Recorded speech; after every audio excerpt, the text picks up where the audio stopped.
Hi all, thought I'd have a game this afternoon. Oh, Shimmy, I think I know who this guy is. This is a British IM. 2160, huh? So, I think it's about 2400 FIDE. No, probably less than that actually. 2350. So, he's going to try and trade off dark squared bishops. So this move, knight d2, maybe stops bishop g5 stuff for the moment. I might awkwardly place though to stop against b5, probably. We can shall weaken myself a bit just to make sure a6 and b5 is not going to be terrible. So I've got a kind of Roxy bind. I hope it's not going to collapse too quickly. I was going to play for b5 now. Oh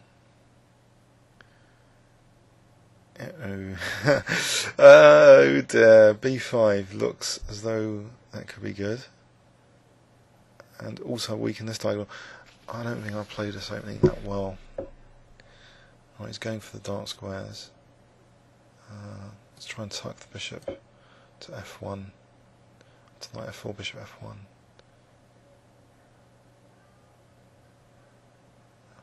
f1. Yeah, annoying move. g3 might just take. Okay, just play rook f1, I think. Not to tempt fate with g3, knight takes g3. Okay, knight d5.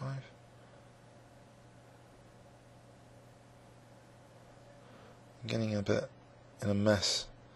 After knight f4, maybe knight f4. So if he's going to take, then he takes. Then I don't know. Maybe my bishop can go back to b1 if knight f4. I don't know.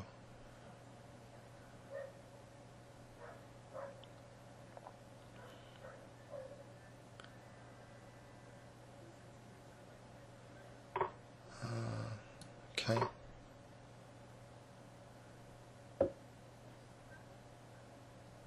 Oh dear. King h1, knight g3 is almost mating as a queen h4, but not quite, because the pawn will be stopping h4. But yeah, important safety tips to bear in mind. Is queen e1 a reasonable defence? Attacks e3 and h4, stops knight g3 mate. So unfortunately he's got bishop d2 and knight b3 if he wants it. Rook a2, I'm collapsing.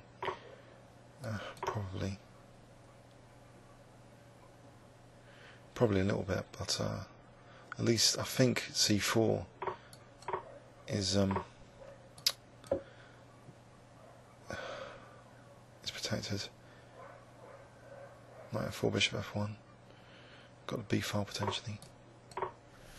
To lose that pawn. Some positional compensation, I hope. Is it worth kicking the knight with g3? I'm not sure. Maybe it's better just to leave rook b2. Okay, rook b2. Double that up, maybe. Rook b6. Bit of pressure. Maybe now the time is coming right for g3, but if I play g3 it's a bit committal. But then bishop h3, I'll go for it. Is a5 worth it as well? That's another consideration. Actually, if e4 at any point, f4 maybe to stop the knight coming to e5. If I play a5, would there be a point for a5? I hope there's a point.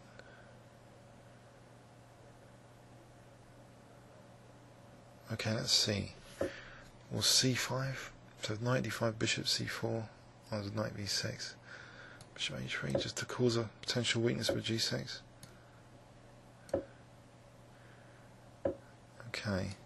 That one is g4, so e4, f4.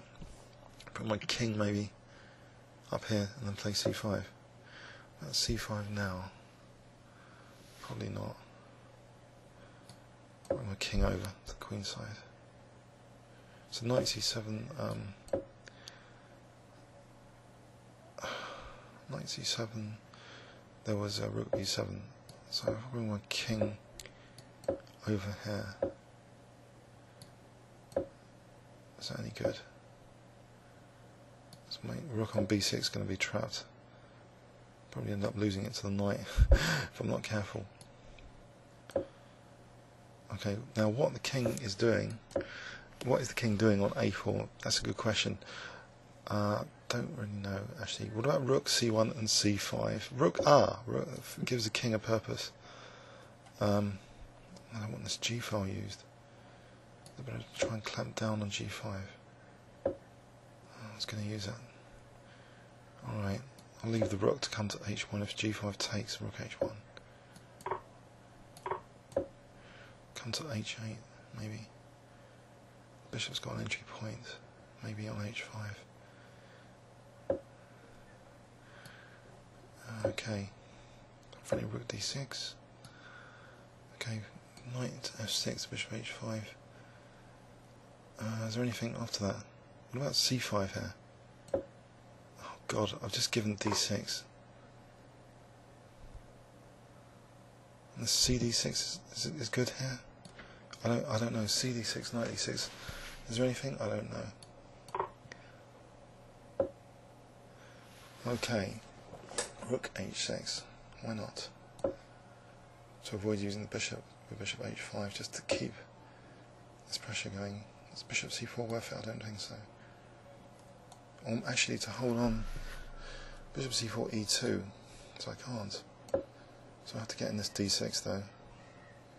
That'll be useful to get in d6. So the bishop's holding up the e pawn.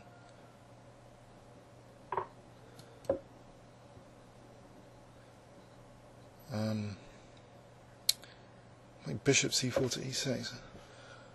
Or rook takes b7. Uh-oh, I just blundered a rook. That wasn't that clever. Oh dear. Oh god, that's really unfortunate.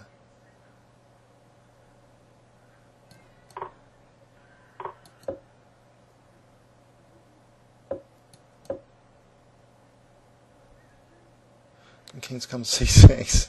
Just a rook down. King's just play rook d2 and rook d6.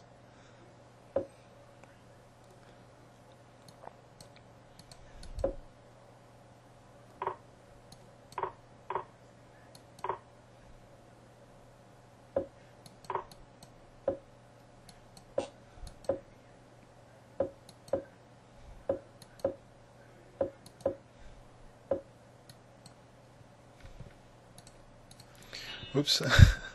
Oh dear. Oh, I was doing well there, I thought. This is,